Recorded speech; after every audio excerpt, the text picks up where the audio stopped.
नमस्कार दोस्तों, स्वागत है आपका आपके अपने चैनल थोड़ा हँसना थोड़ा सोचना में। यहाँ हम आपको देश, दुनिया, ब्रह्मांड और भी कई सारे फैक्ट्स के बारे में डिटेल में बताते हैं। तो ज़्यादा समय न गवाते हुए चलिए शुरू करते हैं आज का वीडियो। दोस्तों, अगर आपसे पूछा जाए कि दुनिया का सबसे रहस्यमय वंडर कौन सा है, तो शायद आपका जवाब होगा मिस्र के पिरामिड। लेकिन अगर मैं कहूँ कि एक ऐसा अजूबा था जो धरती पर स्वर्ग जैसा दिखता था, जो रहस्य में इतना डूबा है कि इतिहासकार आज भी उलझन में हैं कि ये कभी था भी या नहीं। जी हाँ, मैं बात कर रहा हूँ हैंगिंग गार्डन्स ऑफ बेबीलोन की। कहते हैं ये बाग प्राचीन दुनिया की 7 वंडर्स में से एक थे। लेकिन ये कोई साधारण बाग नहीं था, ये थे लटकते हुए बाग जो बेबीलोन शहर, मेसोपोटामिया, आज का इराक, बगदाद के पास की धरती पर बने थे, जहाँ पेड़ पौधे और फूल हवा में तैरते हुए नजर आते थे। सोचिए, गर्म और रेगिस्तानी इलाके में अगर आपको अचानक किसी हरे भरे पहाड़ जैसे बाग को देखने को मिले तो कैसा लगेगा। कहानी कहती है कि बेबीलोन के महान राजा नेबुकदनेस्सर सेकंड 605 से लेकर 562 ईस्वी पूर्व ने इन्हें बनवाया था।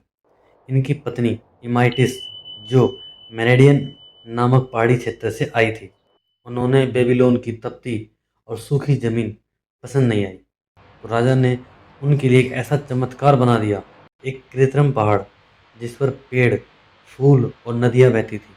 यानी ये बाग सिर्फ वास्तुकला का नमूना नहीं, बल्कि प्रेम और समर्पण का प्रतीक भी थे। इतिहासकार बताते हैं कि ये बाग सीढ़ी नुमा पर बने थे। बड़े बड़े पत्थर और ईंटों के प्लेटफॉर्म पर मोटी मिट्टी डाली जाती थी ताकि बड़े पेड़ भी उग सके। लेकिन सबसे बड़ा सवाल था, पानी कैसे चढ़ाया जाता था, क्योंकि बाग ऊंचाई पर बने थे और पास की यूफ्रेटिस नदी से पानी लाना आसान नहीं था। माना जाता है कि वहाँ एक खास सिंचाई प्रणाली थी, शायद चेन पंप या आर्केमिडीज स्क्रू जैसी तकनीक, जिससे पानी ऊपर तक पहुँचता था और फिर नीचे की तरफ बहकर पूरे बाग में फैल जाता था। क्या ये उस दौर की इंजीनियरिंग का सबसे बड़ा कमाल था। कहा जाता है कि उनका आधार लगभग 400 फीट इंटू 400 फीट का था। बागों की ऊंचाई 75 फीट तक जाती थी। चारों तरफ से मेहराबे, पत्थर के स्तंभ और ऊपर से लटकती बेलें, बिल्कुल किसी फिल्मी स्वर्ग जैसे दृश्य हैं। पेड़ों की छांव, फूलों की खुशबू, पानी की कलकल, ये सब मिलकर बेबीलोन को धरती का स्वर्ग बना देते थे। लेकिन सबसे बड़ा सवाल है, क्या ये सचमुच मौजूद थे। ग्रीक इतिहासकार जैसे स्ट्रेबो, फिलो डायोडोरस सिकोलस ने इनका जिक्र किया है। लेकिन अजीब बात यह है कि बेबीलोन की खुदाई में इनका कोई पक्का सबूत नहीं मिला। कुछ इतिहासकार तो यहाँ तक कहते हैं कि हैंगिंग गार्डन्स असल में निनेवे, असीरिया की राजधानी में थे, जिन्हें राजा सन्हेरिब ने बनवाया था। क्या हम हजारों साल से एक गलत जगह पर इन्हें ढूंढ रहे थे। इतिहासकार आज भी बटे हुए हैं।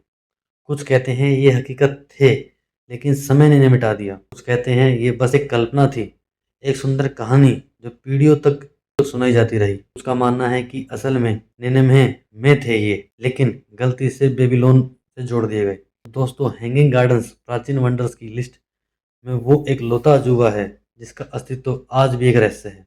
हैंगिंग गार्डन्स ही एकमात्र इंसेंट वंडर है जिसका कोई प्रत्यक्ष सबूत नहीं मिला। कहा जाता है अगर ये असल में बने थे तो इन्हें बनाने के लिए बेबीलोन के हजारों मजदूर सालों तक काम करते रहे होंगे। इतने सारे ढांचे को संभालना बेहद मुश्किल था, फिर भी ये चमत्कार सदियों तक खड़ा रहा। कुछ लोग मानते हैं कि ये ग्रीक यात्रियों की कल्पना थी, जिन्होंने बेबीलोन की समृद्धि को देखकर कहानी गढ़ दी, और आज की आधुनिक वर्टिकल गार्डन, स्काई पार्क्स इन्हीं हैंगिंग गार्डन्स प्रेरित माने जाते हैं। दोस्तों, हैंगिंग गार्डन्स ऑफ बेबीलोन एक ऐसा वंडर है जो प्रेम की निशानी भी था, इंजीनियरिंग का चमत्कार भी, और एक रहस्य भी। अब सवाल आपसे, क्या आपको लगता है कि ये बाग सचमुच में थे या ये सिर्फ एक कल्पना है। अपने विचार कमेंट्स में हमें जरूर लिखिए। अगर आपको ये कहानी पसंद आई हो तो वीडियो को लाइक करें, चैनल को सब्सक्राइब करें और बेल आइकन दबाना मत भूलिए, क्योंकि आगे भी और भी अनसुने रहस्यमय और अद्भुत से आपके लिए हम लेकर आएंगे।